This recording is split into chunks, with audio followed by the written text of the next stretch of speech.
તો ચાલો મિત્રો આજના તાજા સમાચાર ઉપર એક નજર કરીએ।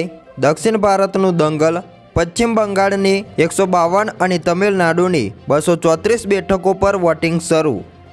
પશ્ચિમ બંગાળની 152 અને તમિલનાડુની 234 વિધાનસભા બેઠકો પર આજે વોટિંગ થઈ રહ્યું છે। બંગાળમાં 2 તબક્કામાં વિધાનસભાની ચૂંટણી યોજાવાની છે અને પ્રથમ તબક્કામાં 152 બેઠકો પર મતદાન થઈ રહ્યું છે, જ્યારે તમિલનાડુની તમામ બેઠકો પર એક જ તબક્કામાં વોટિંગ થવાનું છે। ભાજપ આ બંને રાજ્યોમાં સત્તા પર આવવા માટે પૂરેપૂરું જોર લગાવી રહ્યું છે। બીજી તરફ પશ્ચિમ બંગાળના મમતા બેનર્જીની ટીએમસી માટે સત્તા બચાવી રાખવા માટે મોટો પડકાર છે।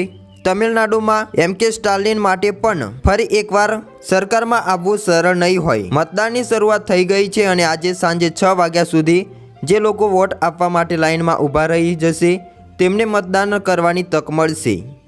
તો હવામાન વિભાગે પશ્ચિમ બંગાળ સહિત સમગ્ર ઉત્તર અને મધ્ય ભારતમાં લૂની ચેતવણી પણ આજે જાહેર કરી છે।